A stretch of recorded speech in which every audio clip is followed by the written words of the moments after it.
Alhamdulillah alladzi bi ni'matihi tatimmus shalihat. Walhamdulillah alladzi bi ni'matil Islam wal iman. Asyhadu an la ilaha illallah wahdahu la syarikalah wa asyhadu anna sayyidana Muhammadan abduhu wa rasuluh. Allahumma salli wa sallim wa barik ala nabiyyina Muhammadin wa ala alihi wa ashabihi ajma'in wa man tabi'ahum bi ihsanin ila yaumiddin, amma ba'du. Fa ya ibadallah, usikum wa iyaya nafsi bi taqwallah. Faqad fazal muttaqun. Haitsu qala Allah ta'ala fi kitabihil karim. A'udzu billahi minasy syaithanir rajim. Bismillahirrahmanirrahim. Ya ayyuhalladzina amanu taqullaha haqqa tuqatih wa la tamutunna illa wa antum muslimun. Wahai sekalian orang-orang yang beriman, yang mengaku beriman, bertakwalah kamu kepada Allah dengan sebenar-benar takwa, dan janganlah kamu mati kecuali dalam keadaan muslim. Alhamdulillah, mari kita memuji Allah, bersyukur atas segala nikmat ini, nikmat sehat, nikmat panjang umur, nikmat hidayah, petunjuk di dalam Islam, di dalam iman, dan petunjuk di dalam ketaatan kepada Allah Subhanahu wa ta'ala. Mudah-mudahan kita termasuk orang yang pandai bersyukur. La in syakartum la azidannakum wa la in kafartum inna azabi lasyadid. Apabila kamu bersyukur atas segala nikmatku, kata Allah Subhanahu wa ta'ala, maka aku akan tambah nikmat tersebut. Tetapi apabila kamu kufur, mengkufuri, ingkar akan nikmatku, ingat azabku sungguh sangat pedih. Jamaah rahmati Allah Subhanahu wa ta'ala, ketika Nabi Allah Ibrahim membawa anaknya Ismail dan istrinya Hajar ke kota Makkah, yang mana pada waktu itu belum ada yang namanya kehidupan. Inni askantu min dzurriyyati biwadin ghairi zi zar'in 'inda baitikal muharram. Ya Tuhanku, kata Nabi Ibrahim, aku tempatkan sebagian keluargaku di lembah ini yang tidak ada yang namanya kehidupan, tidak ada air, tidak ada tanaman. Di situ Nabi Ibrahim menempatkan salah satu keluarganya, sebagian keluarganya di daerah Makkah, dan juga menempatkan juga sebagian keluarganya, yaitu Nabi Ismail alaihissalam, yaitu di daerah Palestina. Dua poros ini bukan sesuatu yang ketepatan. Poros Palestina dan poros Makkah itu sesuatu yang Allah kehendaki. Setelah itu Nabi Ismail memiliki anak Nabi Ishaq. Ishaq memiliki anak Nabi Yusuf. Dan Nabi Yusuf inilah beserta beberapa orang saudaranya yang disebut dengan Bani Israel, yaitu anak-anak Israel. Israel ini adalah merupakan nama Nabi Yakub. Jamaah umat Allah Subhanahu wa ta'ala. Setelah itu Nabi Yusuf membawa orang-orang Bani Israel ini ke Mesir. Setelah meninggal Nabi Yusuf di Mesir, Bani Israel ini lama sekali tinggal di Mesir, dan mereka termasuk bangsa yang tidak mentaati perintah-perintah Allah Subhanahu wa ta'ala, sampai diutus juga Nabi Musa alaihissalam. Begitu juga sehingga mereka menjadi bangsa yang terhinakan di Mesir pada waktu itu. Akhirnya mereka menjadi budak oleh Fir'aun dan bala tentaranya. Setelah itu diselamatkan oleh Allah melalui Nabi Musa alaihissalam kembali ke Palestina. Disinilah cikal bakal Bani Israel yang sekarang kita sebut Israel. Jamaah Allah Subhanahu wa ta'ala. Adapun poros Makkah, Setelah Nabi Ismail tiada, beberapa ratus tahun kemudian di Makkah itu tidak ada juga yang namanya Nabi. Sehingga diutuslah Nabi Allah, Nabi Muhammad sallallahu alaihi wasallam. Tetapi sebelum diutusnya Nabi Muhammad sallallahu alaihi wasallam, di situ juga keadaan poros Makkah ini menjadi berantakan. Banyaknya kemusyrikan pada waktu itu, sampai-sampai ketika Nabi Muhammad di Fathu Makkah mendapatkan ada sampai 300-an lebih patung yang mereka buat di Ka'bah. Ini tanda kemusyrikan mereka pada waktu itu. Poros Palestina, poros Makkah, yang mana pada waktu itu Nabi Ibrahim alaihissalam benar-benar membuat skenario tersebut atas perintah Allah. Setelah itu, beberapa lama Nabi Muhammad SAW diangkat menjadi Rasul. Ketika tahun 10 dari kenabian, disitulah terjadi yang namanya peristiwa Isra, yang Allah gambarkan dalam surah Al-Isra. A'udzubillahi minasyaitonirrajim. Subhanalladzi asra bi'abdihi lailan minal masjidil haram ilal masjidil aqsa alladzi barakna haulah linuriyahu min ayatina innahu huwas samiul basir. Maha suci Allah yang telah memberangkatkan hambanya, yaitu Nabi Muhammad sallallahu alaihi wasallam, dari Masjidil Haram ke Masjidil Aqsa. Dua poros, Masjidil Haram dan Masjidil Aqsa, yang mana kami berikan keberkahan di sekelilingnya. Jamaah dimati Allah Subhanahu wa taala, kalau kita perhatikan surah Al-Isra ini, ayat yang pertama ini berbicara tentang Isra. Tetapi ayat yang kedua, ayat yang ketiga sampai ayat yang ke-8 semuanya berbicara tentang Bani Israel. Bani Israel ataupun sebutannya Yahudi, walaupun ada beda antara Yahudi dan Bani Israel. Para ahli tafsir menafsirkan menafsirkan awal-awal surah ini, yang mereka katakan bahwasanya kenapa setelah ayat pertama bicara tentang Isra'nya Nabi kita Muhammad SAW dari Makkah ke Madinah ke Baitul Maqdis ke Palestina, tetapi ayat yang kedua sampai ke-8 berbicara tentang Bani Israel, yang mana di situ Allah berikan gambaran bagaimana perilaku Bani Israel. Dan ahli tafsir mengatakan bahwasanya awal-awal surat ini menandakan bahwasanya Allah Subhanahu wa taala telah mencabut mandat penguasaan Palestina, penguasaan Baitul Maqdis, Masjidil Aqsa. Allah cabut mandatnya dari orang-orang Bani Israel. Itu terjadi ketika Nabi Muhammad SAW belum hijrah ke Madinah, belum beradaptasi dengan orang-orang Yahudi. Nabi kita Muhammad SAW beradaptasi dengan orang-orang Yahudi kapan? Ketika hijrah ke Madinah, karena di Makkah tidak ada orang Yahudi. Setelah itu berdakwahnya Nabi kita Muhammad SAW di Madinah, yang mana yang dia beresin pertama benar orang-orang kafir Quraisy. Tahun pertama sampai tahun ke-6 kita lihat peperangan itu tidak lain berhubungan dengan orang kafir-kafir Quraisy, kecuali perang Khandaq, yang mana orang-orang Yahudi Madinah juga membantu orang-orang kafir Quraisy. Tetapi setelah perjanjian Hudaybiyah dan juga setelah Fathu Makkah, di situ Rasulullah SAW memulai dakwahnya menuju apa? Menuju Syam, menuju Palestina, mengembalikan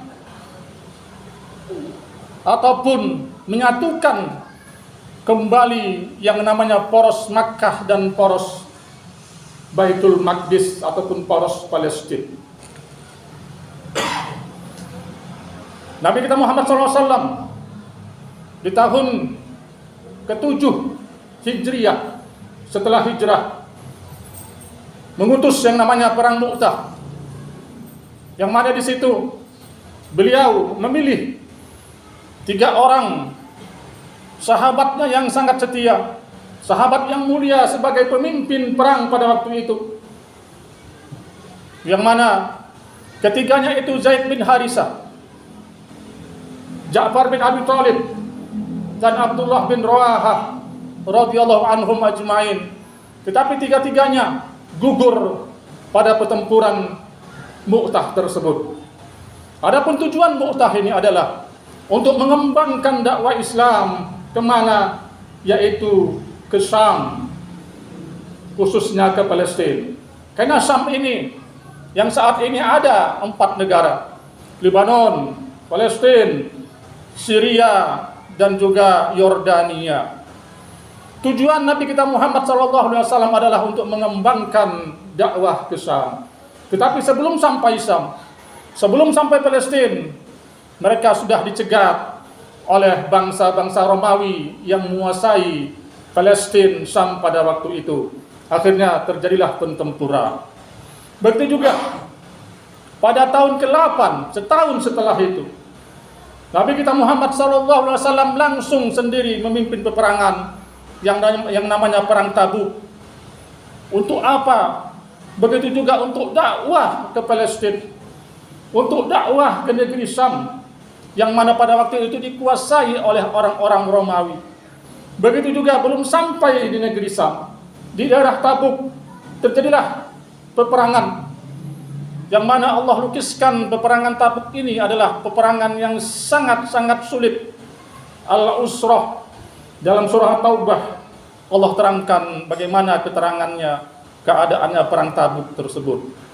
Ini adalah usaha baginda Nabi SAW untuk apa?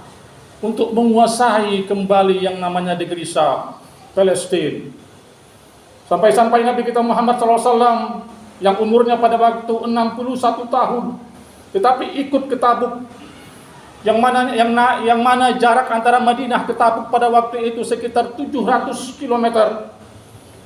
Dengan keadaan seadanya, dengan situasi yang sangat panas pada waktu itu, yang mana orang-orang munafik banyak yang beralasan tidak mau berperang pada waktu itu, dalam keadaan sangat-sangat sederhana, yang mana begitu banyak para sahabat mengumpulkan sedekah infak mereka untuk keperluan perang Tabuk tersebut. Begitu juga sebelum Nabi kita Muhammad SAW meninggal dunia, tahun ke-10 Hijriah, Nabi kita Muhammad utus lagi yang namanya kelompok ataupun yang namanya orang-orang ke sana. Yang dipimpin siapa? Yang dipimpin oleh Usamah bin Zaid bin Al-Harisah, seorang jenderal yang sangat muda pada waktu itu. Umurnya sekitar 18-19 tahun. Untuk apa? Untuk pergi ke Syam lagi, untuk berdakwah di sana, dan juga untuk bisa mengambil alih negeri Syam dari orang-orang Romawi. Jemaah mati Allah Subhanahu wa taala. Pentingnya 2 poros ini untuk umat Islam. Poros Makkah dan poros Palestina. Makanya ketiga, Sayyidina Umar bin Khattab menjadi khalifah. Disitulah benar-benar Palestina bisa dikuasai oleh umat Islam. Begitu banyak negeri yang Khalifah Umar bisa buka, bisa taklukkan, tetapi khusus Palestina, dia datang sendiri ke sana untuk mengambil apa? Untuk mengambil kunci. Untuk mengambil kunci dari orang-orang Nasrani, dari orang-orang pendeta pada waktu itu yang menguasai apa? Yang menguasai Palestina. Jamaah dimati Allah Subhanahu wa taala. Palestina, Syam. Kalau kita lihat sekarang kondisinya, kenapa umat Islam terpuruk? umat Islam terpuruk karena tidak bisa memadukan, tidak bisa menyatukan dua poros ini. Khalifah Umar bin Khattab berusaha menyatukan, berusaha memerdekakan Palestina pada waktu itu ataupun Syam. Setelah itu berkembanglah umat Islam. Beberapa tahun kemudian, zaman Khulafaur Rasyidin, jadi zaman Bani Umayyah, umat Islam terus berkembang ke daratan Eropa, ke daratan Asia, Turkmenistan, Uzbekistan, sampai ke dataran Cina. Itu terus maju umat Islam. Setelah apa? Setelah Palestina bisa mereka dapatkan. Begitu juga setelah berapa puluh tahun umat Islam ke barat bisa menguasai apa? Menguasai Eropa, menguasai Spanyol, Andalusia, sampai Portugal. Itu juga kenapa? Karena mereka sudah bisa menguasai Palestina. Tapi sekarang kita bertanya, apakah umat Islam sudah bisa menguasai Palestina? Yang mana saat ini kita sangat digemparkan. Bangsa ataupun negara Iran menjatuhkan rudal-rudalnya. Hampir sampai 180 rudal yang tercatat. Mereka jatuhkan ke negara apa? Negara Israel, Tel Aviv, laknatullah. Ini negara yang notabene-nya adalah Syiah, tapi mau membantu Palestina. Kemana negara-negara Islam? Kemana negara-negara Arab? Apakah mereka tidak melihat sejarah? Apakah mereka tidak membaca sejarah? Bagaimana Nabi Ibrahim meletakkan dua sayapnya, meletakkan dua porosnya. Poros Nabi Ismail di Makkah, poros Nabi Ishak dan keturunannya Bani Israel di Palestina. Begitu juga dengan surah Al-Isra tadi. Allah Subhanahu wa taala menjalankan nabinya Nabi Muhammad SAW dari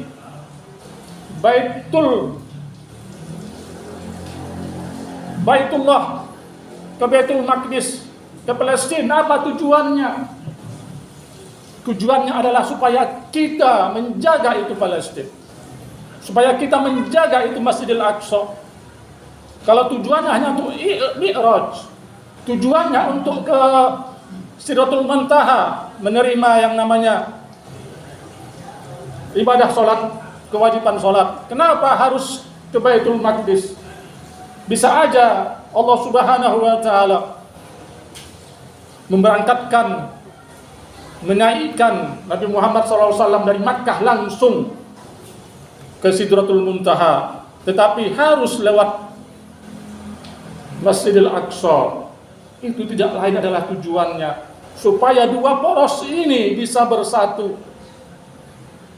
Karena bersatunya dua poros ini, insya Allah umat Islam akan bisa bersatu, tidak akan goyah seperti yang kita lihat saat ini. Jamaah umat Allah Subhanahu wa taala. Sekarang banyak orang yang nyinyir. Banyak orang yang nyinyir. Mereka bilang Iran itu pahamnya Syiah.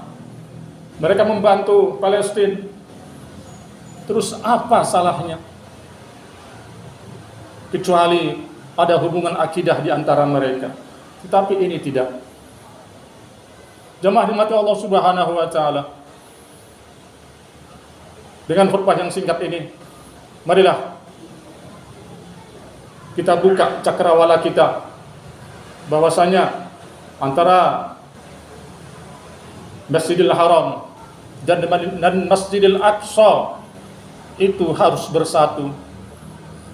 Itu harus benar-benar kita bisa menjaganya. Karena Rasulullah SAW juga sering berdoa, Allahumma barik lana fi Syamina.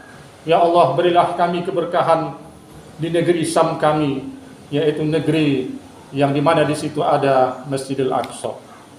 Barakallahu li wa lakum fil Qur'anil azim wa nafa'ani wa iyyakum bima fihi minal ayati wa dzikril hakim wa taqabbala minni wa minkum tilawatahu innahu huwas samiul alim.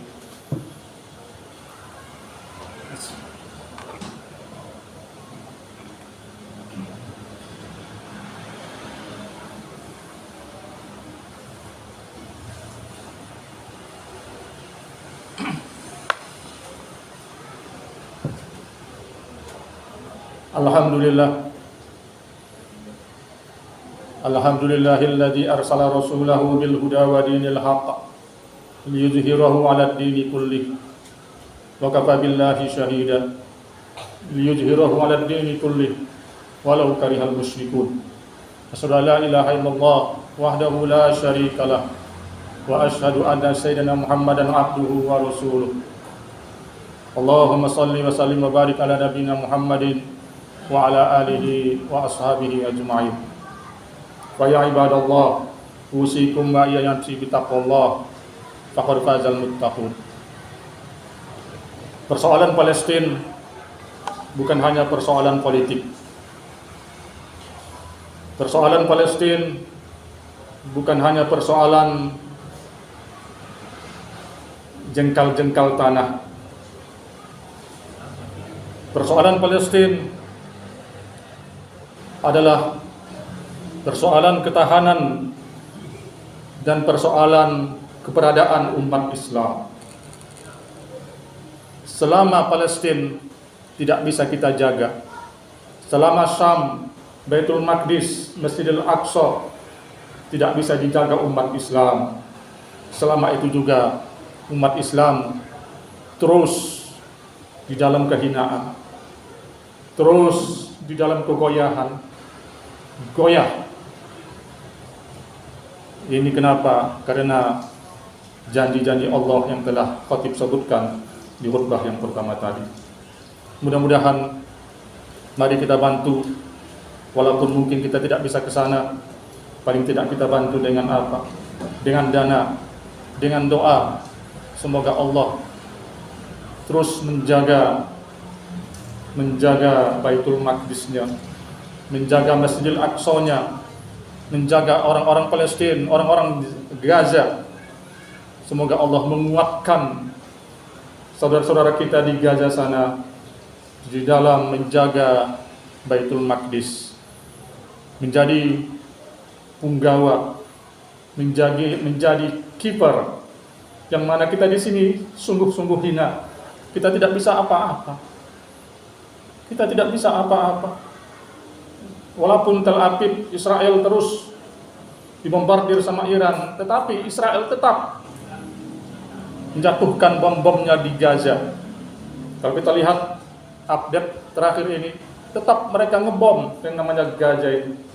Alasannya banyak, orang-orang Hamas yang bersembunyi di mana-mana katanya. Itu cuma alasan.